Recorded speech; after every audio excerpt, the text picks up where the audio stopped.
Shri Education।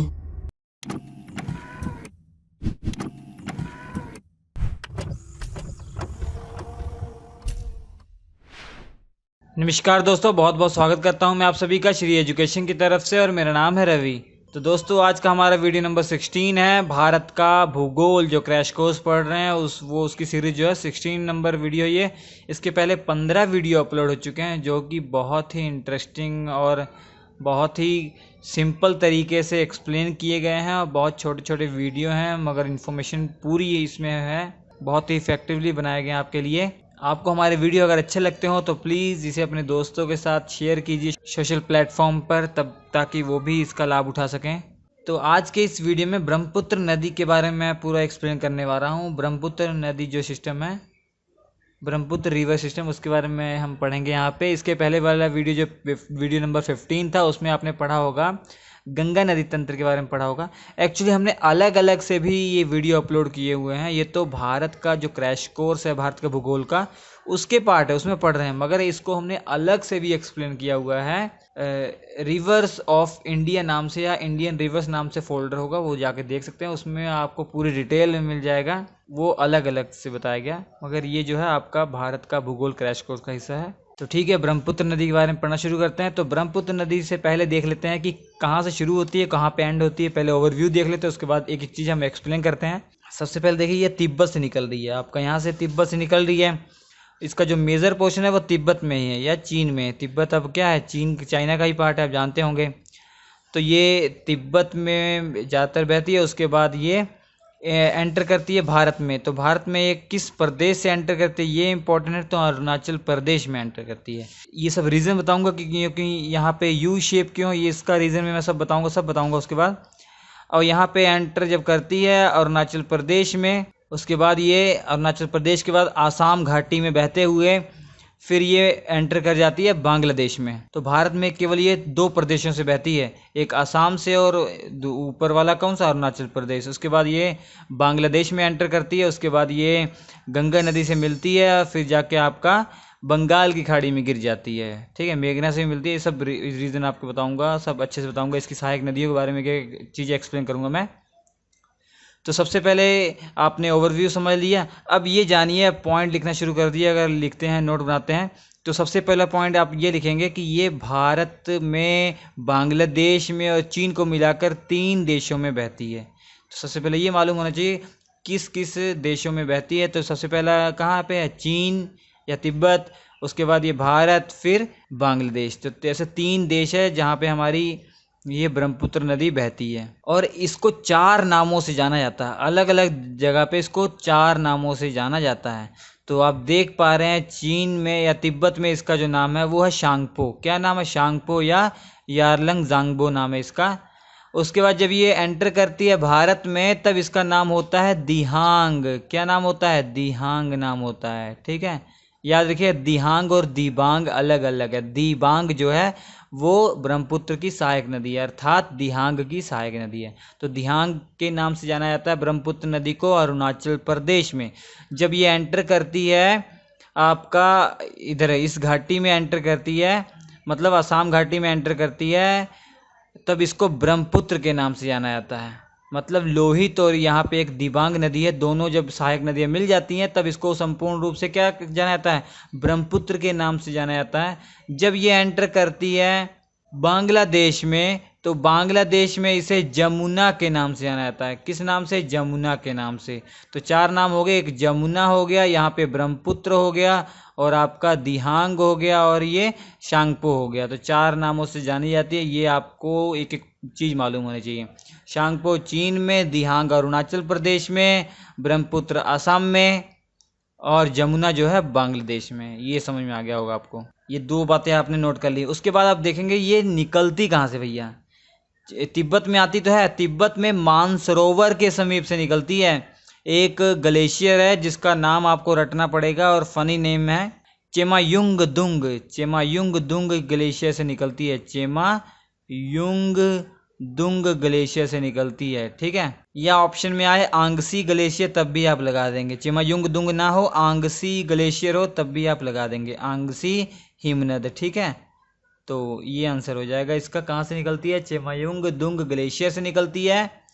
उसके बाद ये जाती रहती है। और जब ये अरुणाचल प्रदेश में एंटर करने वाली होती है, उससे पहले देखिए ये डायरेक्ट भी एंटर कर सकती थी, मगर ये इसने यू शेप लिया। क्यों? क्योंकि यहाँ पे एक पर्वत है जिसे हमने हिमालय पर्वत जब पढ़ाया था, हमने आपको बताया था नामचा बरवा। कौन सा पर्वत है? नामचा बरवा के पूरब से, इधर पूरब है तो के पूरब से यू टर्न लेती है। मतलब इस बीच में क्या है? नामचा बरवा ये पर्वत है जो कि हिमालय पर्वत का ही भाग है। इससे यू टर्न लेती है और एंटर करती है अरुणाचल प्रदेश में। अरुणाचल प्रदेश में ये एंटर करने से पहले यहाँ पे जो आपका वृहद हिमालय वाला पार्ट है, मतलब ग्रेटर हिमालय का जो पार्ट है, उसको ये काटते हुए आती है। तो बहुत गहरा गार्ज बनाती है, बहुत गहरा गार्ज बनाती है, जो दिहांग गार्ज से के नाम से जाना जाता है। किस नाम से? दिहांग गार्ज से। ठीक है, दिहंग गार्ज या दिहांग गार्ज के नाम से जाना जाता है। यहाँ पे गार्ज बना के एंटर करती है। मतलब ये पूरी ऊपर जो पहाड़ी चोटी है, इसको ऐसे काट के ऐसे आती है, बीच में से बह के आती है यहाँ से। मतलब आप कह सकते खाई टाइप का बनाती है, बहुत गहरा। अब दो नदियां हैं, एक आपका ये तो दिख ही रहा है, ये नीचे वाली लोहित है, और ऊपर वाली जो नदी है वो दिबांग नदी है। कौन सी है? दिबांग। याद रखिएगा, कंफ्यूज मत होइए, दिबांग है और दिहांग। दिबांग और लोहित नदी जो है ये आपका अरुणाचल प्रदेश से जो आ रही हैं, ये मिल गई हैं आपका ये दिहांग नदी से। कहाँ पे मिलती है? पासी घाट के पास मिलती हैं। ठीक है, ये बॉर्डर पे लगभग है, ये अरुणाचल प्रदेश और असम के। उसके बाद ये कहलाती है ब्रह्मपुत्र नदी कहलाती है। क्या कहलाती है? ब्रह्मपुत्र नदी कहलाती है। और ये देखिए, ये ऊपर से पहाड़ी इलाके से आती है, और ये असम में, असम घाटी में ये मैदानी क्षेत्र में आ जाती है। तो मैदानी क्षेत्र में आते ही इसकी जो चौड़ाई है वो एक्सपोनेंशियली इंक्रीज हो जाती है। यहाँ पे ये बहुत पतली सी आ रही है, ये तो वैसे बनाया गया, मगर यहाँ पे जो चौड़ाई इसकी बहुत अधिक चौड़ाई हो जाती है। कहीं कहीं आपको 10-10 किलोमीटर तक इसकी चौड़ाई दिखेगी। तो इसी कारण से ब्रह्मपुत्र नदी जो है ये विश्व का सबसे बड़ा द्वीप बनाती है, नदी द्वीप बनाती है, नदी आइलैंड बनाती है, जिसका नाम है मजुली। यहाँ पे है मजुली आइलैंड।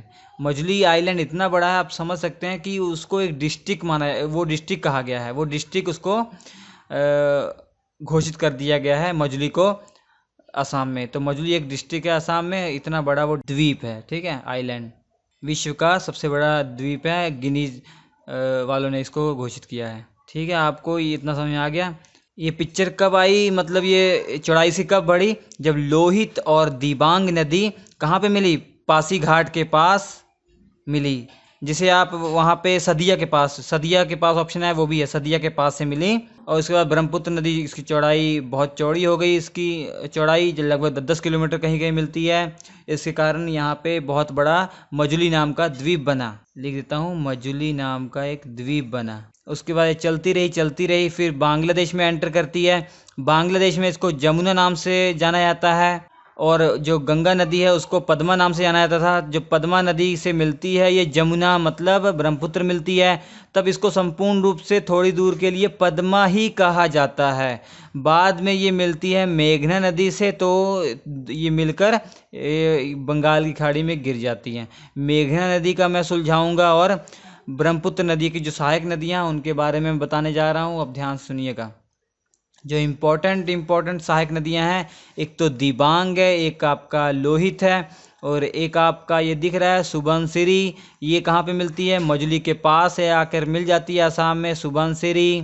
उसके बाद ये बीच में आपको ये दिख रहा है, ये मानस रिवर है, जो कि भूटान से होते हुए आ रही है, तिब्बत से भूटान से होते हुए आ रही है। मिलती है कहाँ पे? असम में मिलती है। कौन सी नदी है? मानस नदी है। ठीक है, उसके बाद देखिए सिक्किम में जेमू ग्लेशियर से आ रही है भैया, जेमू ग्लेशियर से तीस्ता नदी आ रही है, वो भी बांग्लादेश में आकर ब्रह्मपुत्र से मिल जाती है। जो तीस्ता नदी है सबसे बड़ी सहायक नदी है ब्रह्मपुत्र की, जो कि बांग्लादेश में मिलती है। आती कहाँ से? जेमू ग्लेशियर सिक्किम से निकल के आती है, ब्रह्मपुत्र में मिल जाती है, तो ये इसकी सहायक नदी है। ठीक है, और भी जो छोटी छोटी सहायक नदियाँ हैं वो भी आपको मालूम होनी चाहिए, जैसे धनसिरी, सुबानसिरी, जिया भरेली, पगला दिया, पिथुमारी, ये सभी इसकी सहायक नदियां हैं। ठीक है, पगलादिया बहुत फनी नेम है, वो आपको मालूम होना चाहिए। यहाँ जो सुबानसिरी और मानस के बीच से निकलती है, भूटान से आती है और ये ब्रह्मपुत्र में मिल जाती है, गुवाहाटी के पास ब्रह्मपुत्र में मिल जाती है, ठीक है। और 3 चीज़ें और पूछी जाती हैं, 3 शहरों के नाम पूछे जाते हैं कि जो आसाम के शहर हैं और ब्रह्मपुत्र नदी के किनारे बसे हुए हैं।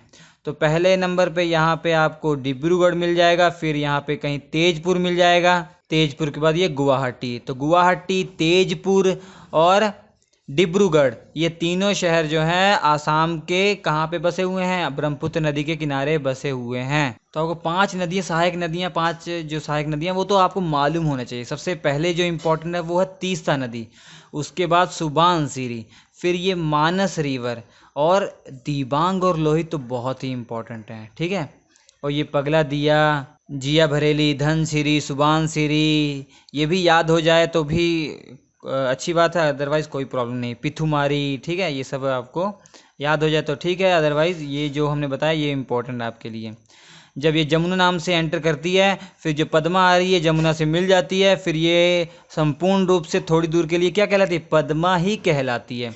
उसके बाद मेघना नदी से मिलकर ये बंगाल की खाड़ी में गिर जाती है। अब मेघना नदी का जो है वो आपको मालूम होना चाहिए, मेघना नदी आई कहाँ से, थोड़ा सा कॉम्प्लिकेटेड है, ध्यान से देखिएगा। एक बराक नाम की रिवर है जो कि मणिपुर से आती है, उसके बाद थोड़ा सा यहाँ देख रहे हैं आपका मिजोरम में आती है, उसके बाद यू टर्न मारकर आसाम में चली जाती है। आसाम में जब ये आसाम के बाद ये जब ये बांग्लादेश में एंटर करने वाली होती है तो ये 2 भागों में बट जाती है। एक भाग कहलाता है सूरमा और दूसरा भाग दिखाया नहीं गया है, इम्पोर्टेंट नहीं, मैं आपको बता देता हूँ, उसका नाम है कुसियारा। क्या नाम है, कुसियारा, ठीक है। थोड़ा सा कॉम्प्लिकेटेड, मैंने बहुत इजी तरीके से मैं बता रहा हूँ।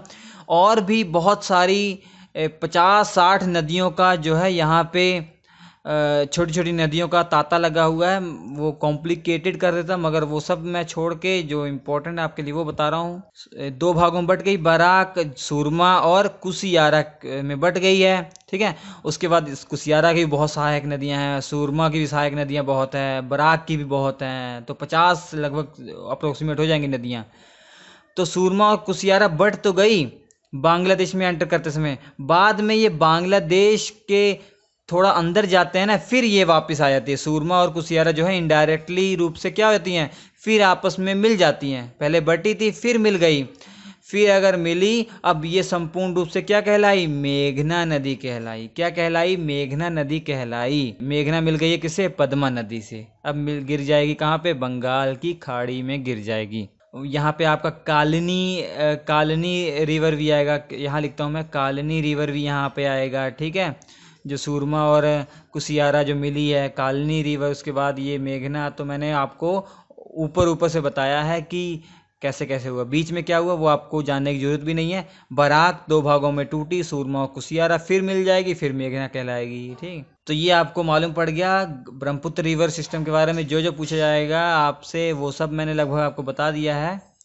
तो वीडियो अच्छा लगा हो तो लाइक कीजिएगा, शेयर कीजिए दोस्तों के साथ। इसके बाद जो है सिंधु नदी तंत्र और हमारे जो साउथ इंडियन की रिवर है या प्रायद्वीपीय भारत की जो नदियां, उनके बारे में आपको बताऊंगा। ऐसे मैप की सहायता से आपको मालूम पड़ता रहेगा। प्लीज़ शेयर कीजिए दोस्तों के साथ। स्क्रीन पर 4 वीडियो भी आपके आ रहे हैं, इंपॉर्टेंट हैं। और हमारे इस वीडियो के डिस्क्रिप्शन में जाइएगा और अच्छे अच्छे वीडियो आपको मिल जाएंगे। जैसे मॉडर्न हिस्ट्री आप अगर पढ़ना चाहते हैं, यूपीएससी लेवल का, बहुत ही डिटेल में आपको एनिमेशन के साथ सब दिख जाएगा। हम आपसे मिलते हैं अगले एपिसोड में, तब तक के लिए नमस्कार।